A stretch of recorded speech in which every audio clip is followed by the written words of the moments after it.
I think we should take away as much as we can from having a friend. Your friends should be encouraging you. They should be making you laugh. They should make good memories. They should be drawing you closer to God if it's a godly relationship, right? And uplifting you and supporting you. And sometimes people come into your life and they do that for you and then they're gone. We just got to be okay with that. Mm-hmm. And then if we hold on to that too hard, are we idolizing that friendship? And are we saying like, no, I need this. I need to hold on to this. Otherwise, I'm not going to be okay. I'm not the best at this, but I trust that if I feel something is on my heart in my time with God and my reflection, and if I'm like journaling, I'm a huge advocate for like journaling. Yep. Okay. That you respond in that way. Not a word that I can say. Right. Journaling stuff. I tried like 4 times. That one stuff. Fifth is the charm. That was the best transition too. Okay. All right. Moving on.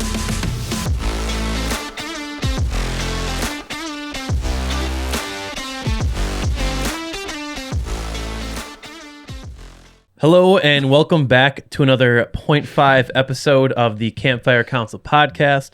Thank you so much for being here. We appreciate all of you so much. Today with us on the council, we have Brandon, Wes, Noah, Joey's, Miranda again, and myself, Luke. How's everyone doing since 5 minutes ago? Not so bad. So great, dude. changed. That little bit of chocolate milk just... Gave you the boost? Oh, yeah, dude. Nice. Chalky milk. Miranda was Nice. eating some fruit and what was it? Chicken it was and vegetables. veggies and sweet potato. Today we have a great topic. We are going to be talking about godly friendship, what it looks like, what should we be looking for, what should we be avoiding. And Miranda was able to post some questions. Woo-hoo. And I think we're just going to read off some questions, Do it. do a nice little Q&A, and just create conversation, what that looks like. So feel free to chime in with what you guys have for answers. If you have any scripture, anything like that when it comes to friendship. I'm already loading up as much as I know about friends. So yeah, we're talking about biblical friendships and just in general deep relationships, because we know God gave us relationships as a treasure in this life, and it's probably one of the most important things that he commands us to press into in this life. We're not supposed to be doing life alone. So the question I posted was, what are some roadblocks, frustrations, maybe issues that you have had facing cultivating deep, lasting, and Christian friendships? So we got a couple questions. Let's just start off with how do we navigate differing life phases when time commitments, restraints, and differing levels of effort are put in between friends? That's a light question. I wanted to start. Very. So how to navigate when situations change, when people get busier, people move away kind of deal, like life gets busy where you can't have like that time and attention that you used to have kind of deal? Or it sounds like maybe one person isn't putting as much or Yeah. pouring as much into the relationship. Gotcha. I guess I can start unless someone else. More from just like a personal experience and just like advice for this, I would say, and we can try to dive into scripture as much as we can here to support or to find the truth. But I would, from my experiences, is relationships come and go. There are going to be seasons when people, you meet them, and there's times and seasons when people leave. So I've been blessed with all of you, and I can thankfully Call that say a blessing. Yikes. Come on, Noah. you guys have been around for a minute, and I hope you guys are around for a minute more. Right. And 2 minutes. 2 minutes. And I've had plenty of relationships too where I've met someone. They were a wonderful addition to my life. They added a lot of value, great times, great memories, and they moved away, or they stopped attending something that I went to, or we just like stopped communicating. And that's just kind of how life goes. I would say if you're putting effort and someone else isn't, I would just have a conversation. I mean, friendship is really, you need to talk. And maybe that friendship will dwindle if you don't bring it up, but be like, hey, I feel like I'm putting effort. I'm not really seeing it returned. Is there something I can do? Can we rekindle this relationship? And sometimes people just drift away. And I would say be willing to let people go. Because I promise you, if you pray and ask God, more people will be brought into your life. But I would just start with have a conversation as adults and be loving, be kind, and just see where they're at. Maybe they're just struggling with something. Maybe they're really busy. Maybe they don't realize it. And you just need to have a conversation. Right. No, that's good. Yeah, I think it's important to remember that we are not here on this earth for anybody else except Christ. Like, yes, we can spread Christ to our friends, our families, and different relationships, but in the end, we are not serving them as our master. We're serving God. And so if we feel like we are, pursuing this friendship too much, or this like relationship, or, whatever it may be, even a family member, like, and it feels like it's moving us away from the main goal, I think that's when maybe it's like, we just shouldn't get too caught up in like maintaining a friendship or like putting effort into it, or whatever the case may be. Because in the end, it's like, they'll die, you'll die, but in the end, what remains is kind of depressing. That's true. It's true though. In the end, what matters is your relationship with Christ. Correct. Mm-hmm. And I think too, like if you have a strong relationship with someone, I ultimately think you will do your best to find a way to keep it going. Like whether they move or something, you keep in touch over the phone, or you every once in a while like are making it a priority to just check in on each other. And sometimes that's just the way that it is. It just changes. Like, it's not going to always be in the right capacity or in the capacity that we always want it to be.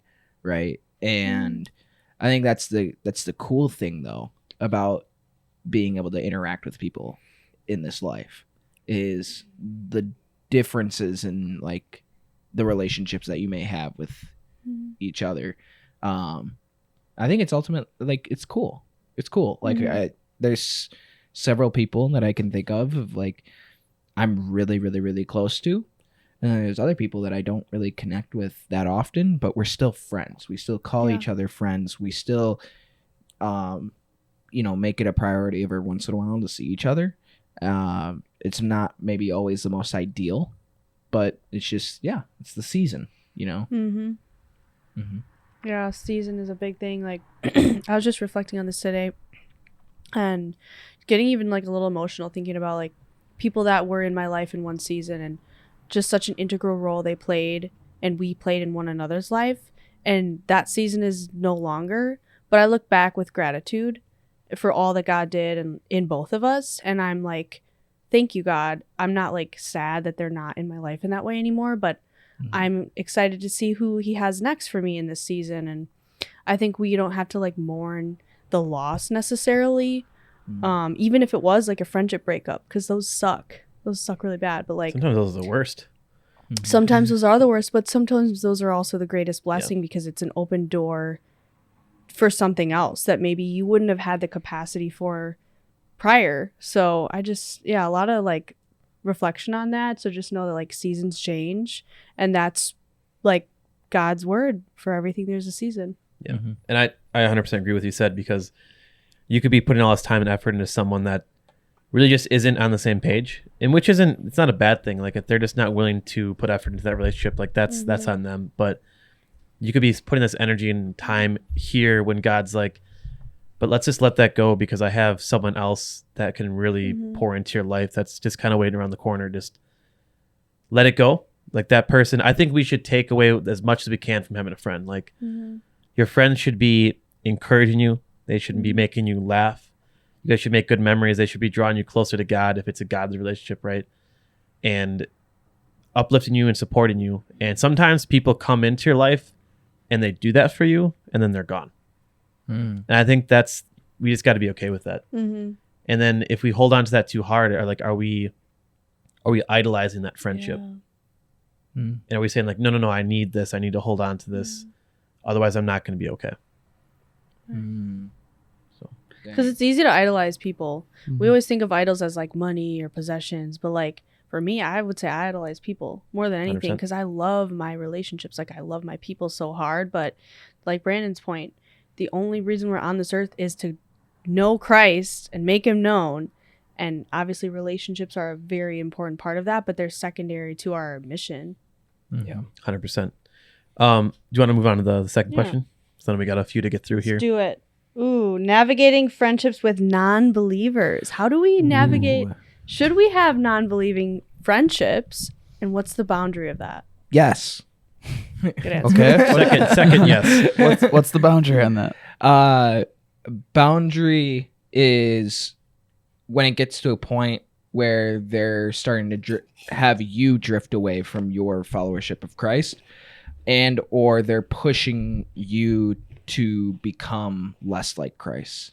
So maybe become more like them, or maybe dive more into the ways of the world. We're not respecting your boundaries. So if I say, hey, when we go out tonight, not going to drink. And all you do is pressure.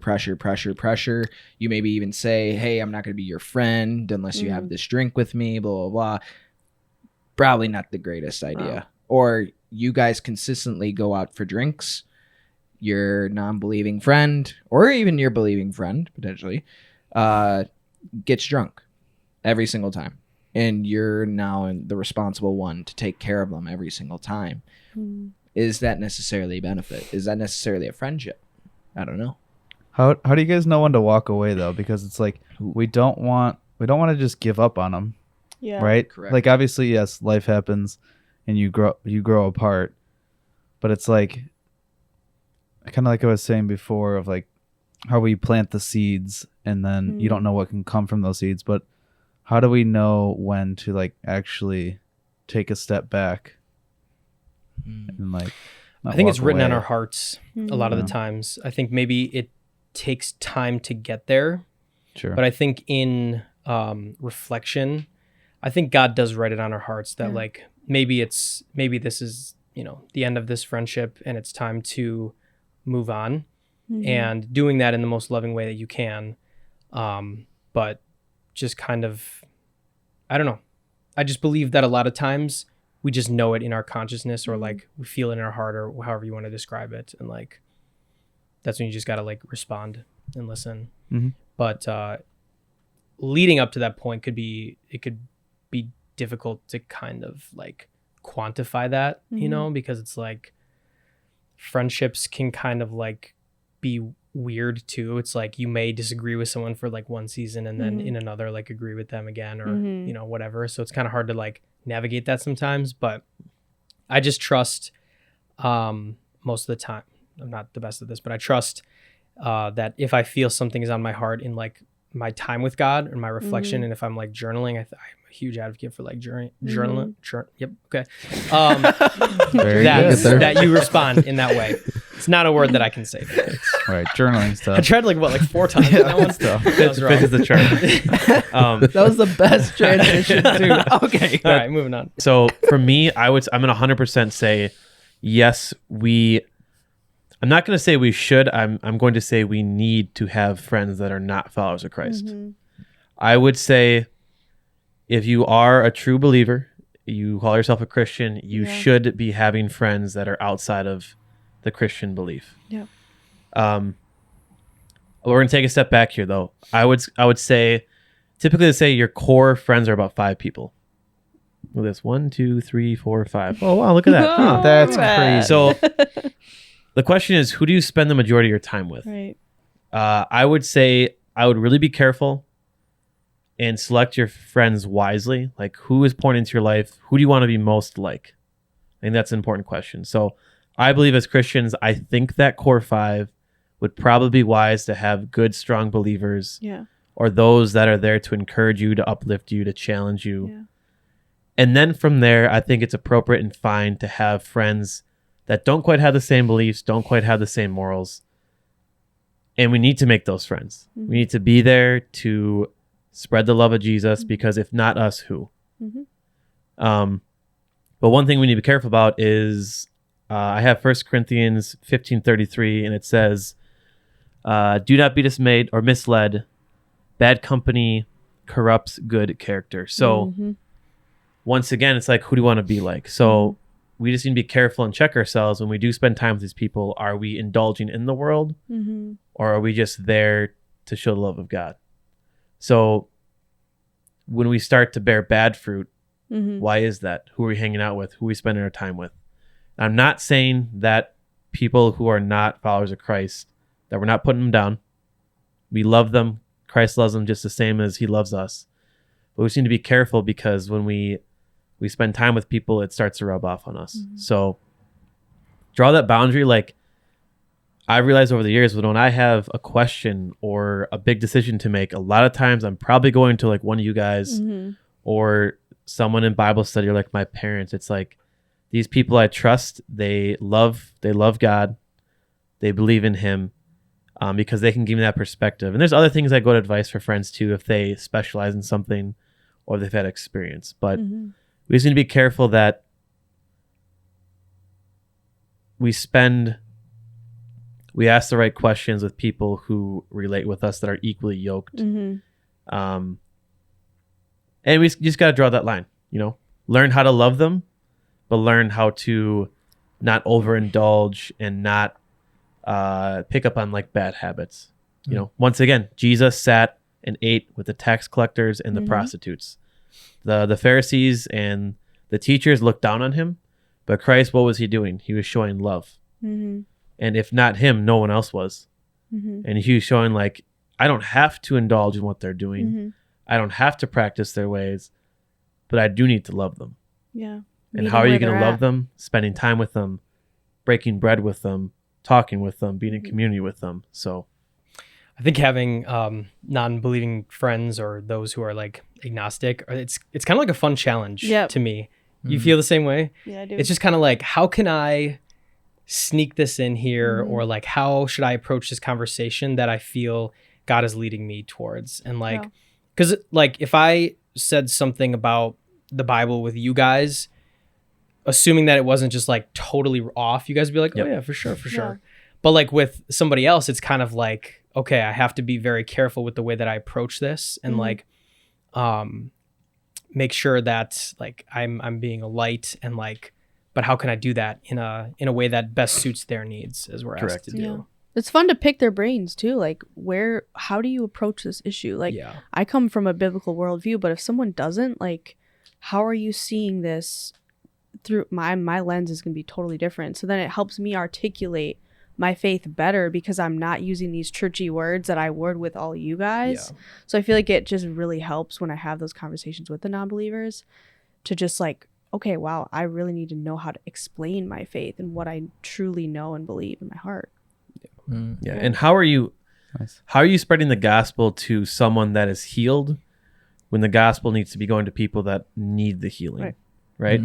So like, I need to be here with you guys talking, being in Bible study, going to church, but how am I applying those teachings if I am not going out in the world and engaging with people who disagree with my beliefs? Because like you said, Brandon, it's good, iron sharpens iron, but for me to say, hey, I believe this, and everyone's like, yeah, that's cool, we agree. Awesome. There's perfect. No challenge. And it benefits you, like kind of what you're saying, like it when you talk to somebody who sees things through a different lens and they throw questions at you, then you have a whole other perspective that you could study on and expand on, and that could build you up, that could make you stronger as a follower, because then you're like, oh, you're right, I've never thought about it from this angle. Let me go study that, and then now you're prepared for those kind of questions in the future.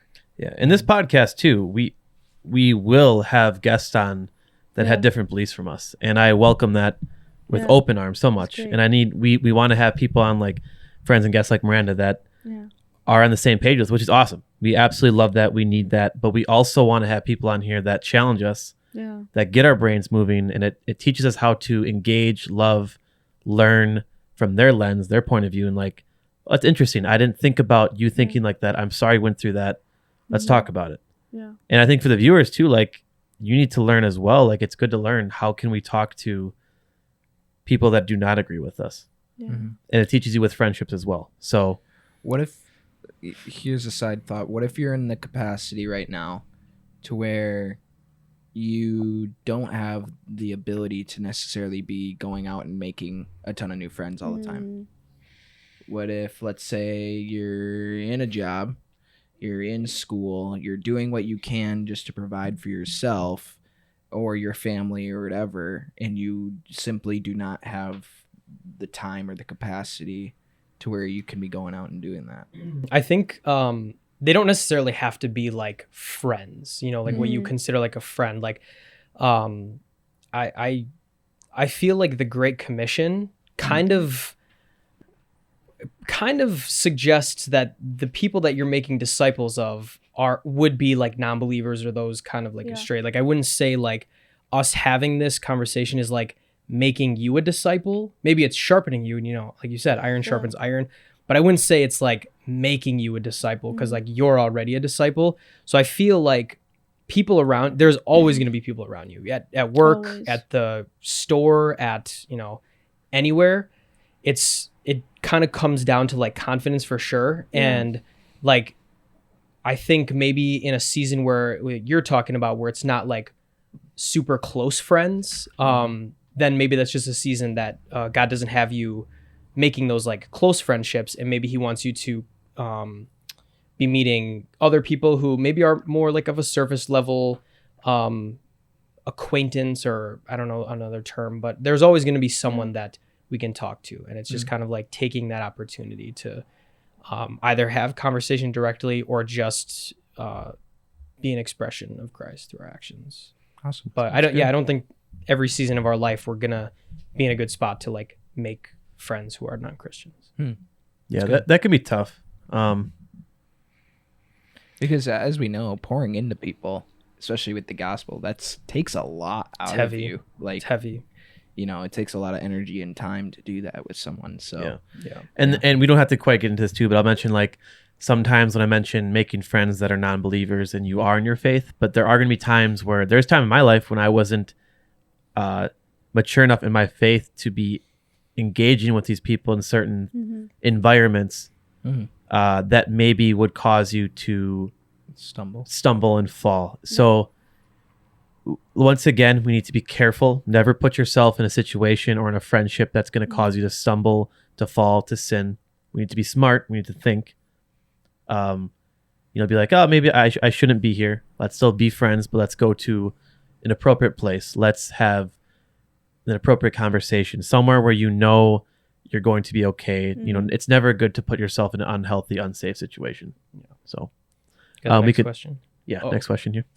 Yeah, so I guess feeling like if your values are different than your friend, or maybe your values have changed or their values have changed, how do you know when to challenge that or accept it or just walk away? Maybe we already kind of touched a little bit on like how do we know when to stay in a relationship, but when things change over time, or maybe your values or your convictions have changed. So kind of starting to grow apart in ways like your beliefs, your thoughts. Yeah, I mean, some things we have to fight for. I would say 100%. We do in this situation, we do need to put in effort, right? So I would say if you don't put any effort in, it's probably going to dissolve. Once again, I'd go back to conversation. I mean, friendships, relationships, you got to talk. If you don't talk, you don't know what's going on. I would say start with a conversation, pray about it. Let's also remember this, like be in the word 100%, be praying about these conversations and ask God, like, is this a sign from you? Like, is this something you want me to step away from, or do you want me to continue to press in and pour into this relationship and talk to the person? Talk about your different beliefs, talk about your different values that you have, and you can agree to disagree as a friend. Like that's totally fine. It's just, are you willing to do that? And are they willing to do that as well, and both put in the effort? I would just say honest communication and like be direct. There's so many people that I see feel some type of way, but they're not bold enough to articulate it to the friend because they're afraid they're going to lose a friendship or they're going to hurt someone's feelings. Okay, well, worst case, you do, and then the friendship ends. But that's good. You got the clarity you needed. Just put it all out there. Obviously, speak the truth in love, but the worst thing that can happen is they're not receptive, and then it's not going anywhere. But yeah, I've just found like honesty is always the best policy, and you got to have those hard conversations, even when it's like a really close friend. That's going to sharpen you the most, I think, when you can have that little awkward tension, but it just builds you. 100%. We could probably move on to the next one because we kind of covered that one already. 100%. What do you do about distance friendships? Like, how do you establish quality time? How do you navigate when you are maintaining a friendship over a long period of distance? I think the beauty of being in the technological age Yeah. is the fact that you literally could just call anybody up at any moment, and they could be, you could be in a conversation with them. You know, I think it takes the intentionality behind it. Yeah. Like I feel like with long distance type stuff, it requires an added level of intentionality with that person to carve out time of your day to where you're not spending time with the people that are in your immediate mix, but you're intentionally going out of your way to be like, I'm connecting with this person. And that could be over a phone call, FaceTime, text, playing video games, like, you know, whatever it may be. I think that's important. Maybe it looks like once a year you go and actually like visit that person, you know, making that intentionality to go and spend time with them physically, in a way of like you're, you know, going over and, you know, you're grabbing, like you're basically setting apart like a little vacation, and you're, you know, going, grabbing food, you're spending time together. Like, I feel like that's important as well. Not just maybe leave them on the other end of the phone. Yeah. You know, I'm also going to say too, like, we have so much limited time. Everyone has a limited time. It's like we cannot be everywhere, talk to everyone, be friends with everyone. So like an example, Joyce, Wess, and I, we had a friend, like I said in the last episode, like we reconnected again after years. And like we picked up just like that. That's cool. And we were laughing, we're reminiscing, we're catching up on life. And it's like we, at least for Joyce, Wess, and I, like we didn't have like resentment. Like I personally understand. I've had multiple friends that get married, that they move, they just stop talking to me. And I'm at the point in life where I'm like, I'm sad about it, sure. But it's like, if we end up reconnecting, if we run into each other, let's catch up, let's talk. If we can make something happen down the road, like I'm not going to be mad at you. I understand. Let's have a good time. Let's be friends. So I think it's important to know, like, you can be friends with someone and not see them for years, and you can reconnect. You can be with them on social media. Don't feel like you have to force everything. Like, I have to text them every day. I have to talk to them. I have to visit them every time. Like, life happens. We're busy. You know, being married, having kids, being in a different state, working crazy amount of hours at a job, like it makes it difficult.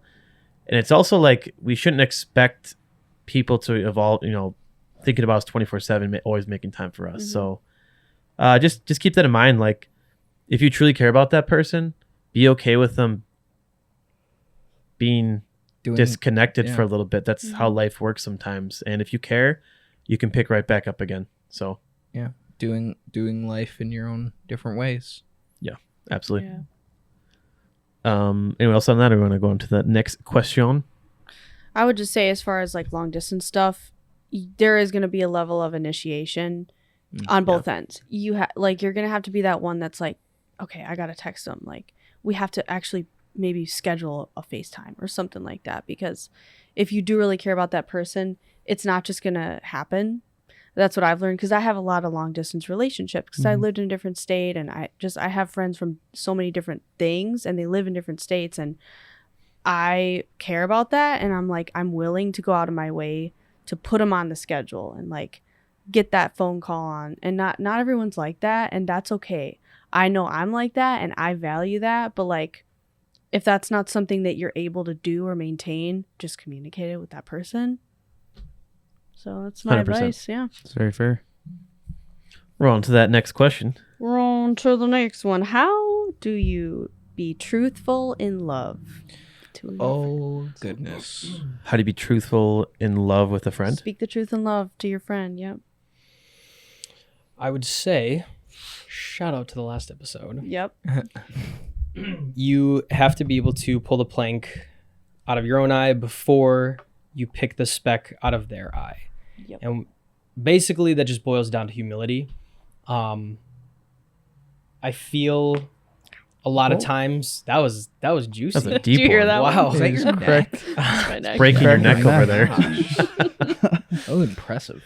I feel a lot of times that we come from a place of pride, and if we feel like someone else is doing something, so they're sinning in a way that we're not, we almost feel like prideful, like, oh, like I'm not struggling with that. Let me Call them enlighten them. Let me show them the way. And like, that's not at all how we're supposed to approach things. We're supposed to be like, you know, I got my own problems. They got their own problems. Like, let me just try to encourage them. But yeah, it's a tough line, because the devil tries to use the wisdom that we gain to manipulate it into pride. And so we have to be careful with like the knowledge that we've been granted, not to use that to put others down in a sinful way. I do have a verse here for us on the topic, just like talking about love with friendship. So Proverbs 17:17 says, "A friend loves at all times, and a brother is born for adversity." Sorry. Let me say it again. A friend loves at all times, and a brother is born for adversity.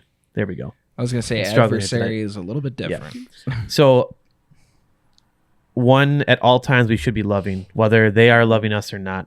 We are taught, and we know it says in Scripture to love one another as ourselves, which is the second greatest commandment. You know, love the Lord your God with all your heart, mind, and soul. So, I forgot exactly what the question was. Said, what about love for a friend? How do we speak the truth in love? So more like in difficult times, like how do we be honest, and how do we love them when it's difficult? Or, well, I like that verse that really connects to like, we love at all times, always, but in that love is going to carry adversity, which is like hardship. Yeah. Like we're going to have to press into that tension. Yeah. So I think loving someone is pressing into that tension of like speaking the truth. And sometimes the truth is really hard to speak, and it's not always fun or glamorous, but that's what true love is. Like that's what God did for us, right? All I'm going to say is, so Joyce and I have been friends since we were 4. Little babies. Little kids running around. And Wes and I have been friends since Wes was like 6, or like I was 6 or 7 or 8, somewhere around those long. So all I'm going to say right now is for that is, if you think that we have stayed friends for all these years and have never gone through difficult times, I'm just going to laugh. Like, I promise you, like you need, love is learning to love people. I have plenty of mistakes. Joyce and Wes know that 100%. Like they live with me. I have messed up in many ways, and the three of us have gone through so many things together where it's like not always a fun time, right? But through those difficult times, what does it say? A brother is made through those difficult times. And I can say 100% I've made 2 brothers. And even with Noah and Brandon and you, Miranda, as friends, it's like we've all experienced things. We've all gone through things. And the question is, do you want to have a strong brother or sister in Christ, a strong brother or friend? Because when that difficult time comes to love them, when the difficult time comes to make a decision, are you going to back off and let it go and be okay with that? Or are you going to step forward and face that challenge with each other together to get through your problems, to get through your differences in a loving way? And I can promise you, I know it's not for everyone, but it's worth it if you're willing to put in literally the blood, sweat, and tears into a friendship that you want to have for hopefully a lifetime. That's good stuff. So do that. Mic drop. Yeah. That's good. Mel, maybe we have time for one more possible? Yeah, that's how many do you have left? You can do 1 or 2. Yeah. Miranda's gotten like 100 times more engagement than we ever do for our questions. No, so thank you to Miranda's followers for asking the questions. And for our followers, be more like Miranda's followers. we love the questions. We love answering the questions. It's a lot of fun. That's funny. Oh man. Let's see. Or Miranda's followers are going to come and fight you guys. Hopefully some of my followers will become your followers too. That'd be cool. But how do you maintain vulnerability and trust in a friendship? Man, I think that goes back to love. You know, like if you love someone, you're going to be open, I would hope. If you love someone, you're going to be honest, I would hope. if you love someone, you're gonna trust them. I would hope. You know, like, I mean, there's 1 Corinthians chapter 11, which is the Let love me see. passage. Let me see which one. What Let me see. I've been studying. 1533. So let me see if I would know. is that? Love is patient, love is kind. Yeah. Oh, no, I was That's not thinking a different one. Corinthians, no. No, it's not. Mm-mm. Oh, okay. Anyways, yeah, but that's what I was thinking of. Yeah. Is like love is patient, love is kind, love is not envy, love does not boast. You know, so if you're really caring about each other, you should be willing to be open and honest with them. And I think in one way too, the nature of your friendships with people and your vulnerability and your openness reflects your relationship that you have with God. I was wrong. You were It's wrong. chapter 13. It's chapter 13. Okay, I was 2 chapters off. Oh My my bad. goodness. That's a good point. Yeah. That it reflects your relationship with God. Mhm. Yeah. Yeah. Like, or vice versa. Your relationship with God might reflect your relationship with others. Mhm. You know, like, yeah. I think another good example that we find in the Bible is between David and Jonathan. Mhm. Jonathan was King Saul's son, Mhm. and David became Saul's successor. And Jonathan was constantly having David's back. David was constantly having Jonathan's back, even though Jonathan was the king's son and the king wanted to kill David. It's a wild story. Yeah, Yep. Literally throwing spears at him. literally, dude. And then, yeah, the sad part about when Jonathan shoots the arrow Yeah. past, or no, he shoots the arrow at David and tells the guy to go past because that symbolizes like David needs to go. Oh, that's so sad. Yeah, dude. It's so sad. David and Solomon's story, just like, Man.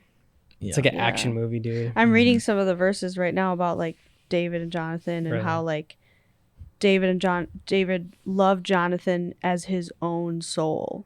That's Mhm. crazy. Mhm. Like that. Yeah. Back to the question about like how do we be vulnerable?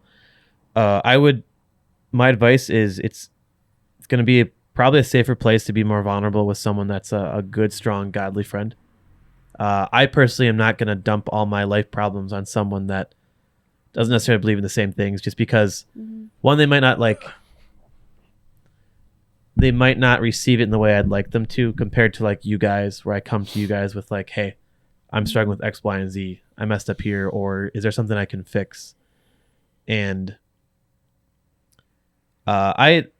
Joyce, you've been doing a really good job teaching me like surface level, like you don't even deal with that. Like you don't like you and Milo always like, we don't like the surface level stuff. And I get so caught up in that, like, oh, like how's your day? Like, you know, asking the brief, like, oh, how's work? Like all this stuff. And it's Yeah. like, let's just actually like get to the real stuff that Yeah. matters. Yeah.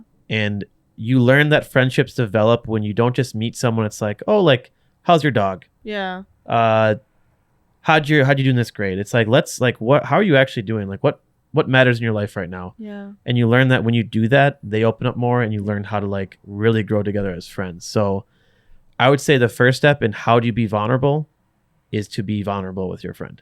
Mm-hmm. I think a lot of times we're scared and we're hesitant because like, well, if I share this with that person, maybe they're going to judge me. Maybe they're not going to take it the same way. But you know what? If you want a friend, you have to take risks. Mhm. Take the risk. Yeah. And if they're not a good friend, they're not a good friend. If they are a good friend, they're going to listen to you and they're going to love you. It also Yeah. gets easier the more you are more vulnerable with your Yeah. friends, Yeah. because then you build that trust. And then you know, like, you've been so ugly in front of them where Yeah. you're just crying and you're just like a snot mess. And they're like, oh, you really can't get much uglier than Yep. that. So it's like, Yeah, pretty so it's like, all right, well, Wanna they've bet? already I'll show you. Yeah, they've already seen you at your worst. And so like after, you break through that, Yeah. I think just, repetition and you just keep building that 100%, trust. And yeah. Another great source, if you guys want more like knowledge on or a better viewpoint on vulnerability, is this TED Talk that I actually shared with these guys, called I think it's called The Power of Vulnerability Yeah. by Dr. Brene Brown. highly recommend it. It's very good. It talks about shame and how like the psychology behind vulnerability in relationships and stuff, and it's really, really good. It's more from a secular point of view. However, I think it has a lot of truth that can be applied holistically to us as human beings living on this earth who do struggle with real human crap. 100%. And it's not just all spiritual all the time. So, yeah. Miranda, you want to read off one more question, and we can probably wrap up with that. And maybe at some point we'll visit like friendship part 2 kind of deal, because I know this is actually, there's a lot more to unpack with this than I realized. Yeah. So stuff. much. Really quick, I do want to just throw a verse in here while you're looking up that last question. It's really encouraging, and I love this verse a lot. So it's Ecclesiastes chapter 4, verses 9 through 10. It says, 2 are better than 1, because they have a good return for their labor. If either of them falls down, one can help the other up. But pity anyone who falls and has no one to help them up. Yeah. So I'm going to do a quick encouragement, and also just maybe something that could help you if you're on the flip side. So encouragement is when you have a strong friend, when you aren't able to give 100%, if you can have someone in your corner to pick up your slack, it's really good. So really invest in those friendships, because those are the ones that are really there for you. Because when they fall, they're counting on you to pick them up. If you are the one that is fallen, you don't have anyone to pick you up, I would encourage you to pray, be in the Word, and seek community. Amen. And I also want to say, if you are praying and you are in the Word and you are not finding that strong relationship, that godly friendship, are you working on things, qualities, things that you're looking for in a friend yourself? Because when I look for a friend and I'm not having the qualities I'm looking for, it's probably not going to attract that type of friend. So I would say, be in the Word, find a strong community like a church, a pastor, a Bible study, something like that, where you're going to hopefully find someone that can be a good friend. Pray about it, but also reflect and look at your actions in your life that you live. Are you doing things that's going to attract someone that's going to be a good friend, a good, strongly God friend? So a good, strong, godly friend. Not a God friend, but godly friend.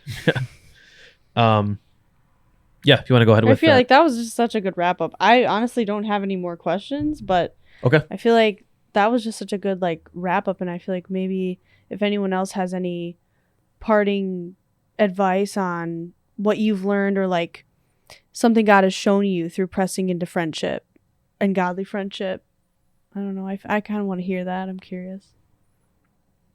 I just like what you were saying earlier, because I was going to bring it up too, of just being brutally honest, and just be as real as you can with those close people with you. I think that's just the best advice that I could give, is just they can either choose to accept you or not, and if they truly love you, they will accept you. That's good. So, yeah.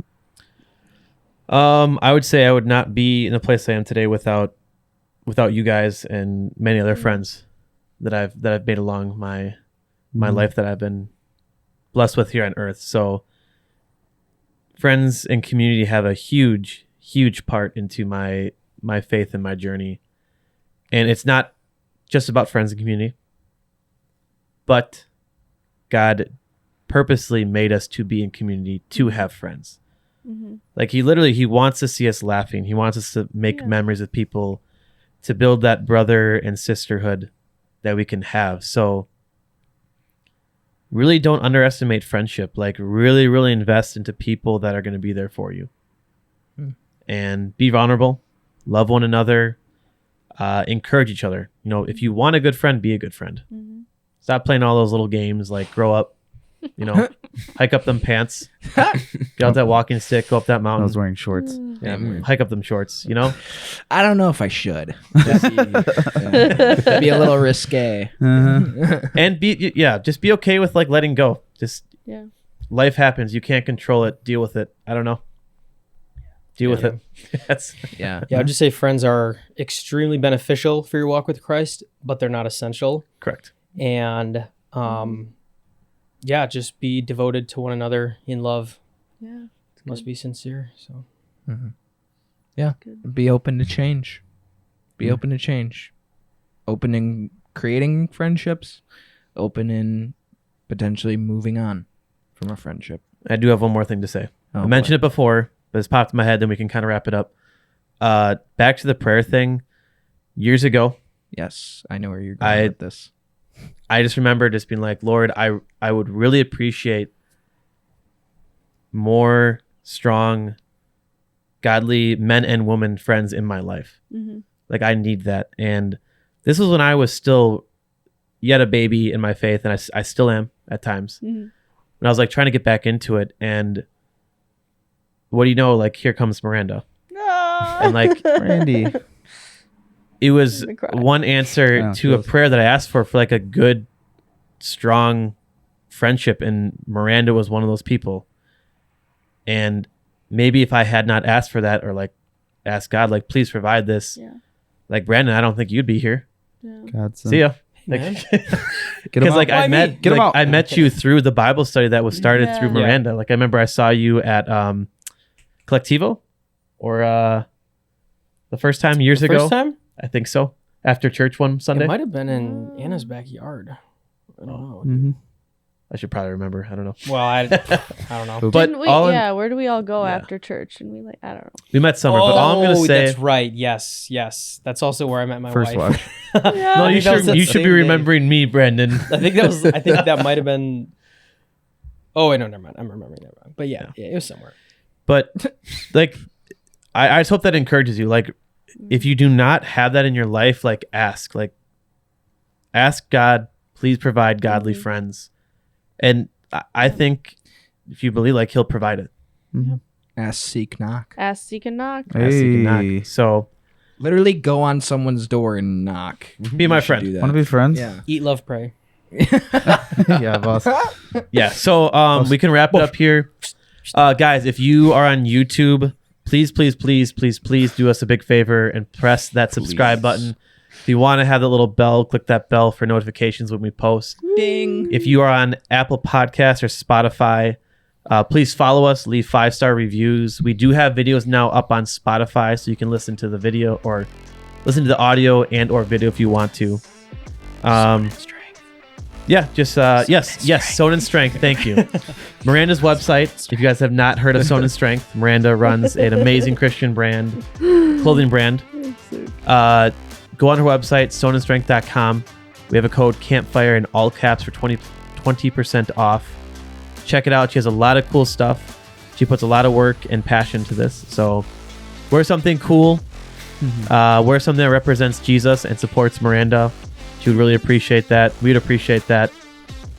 But off of that, remember to like, comment, and subscribe, and share. This is the Campfire Council Podcast.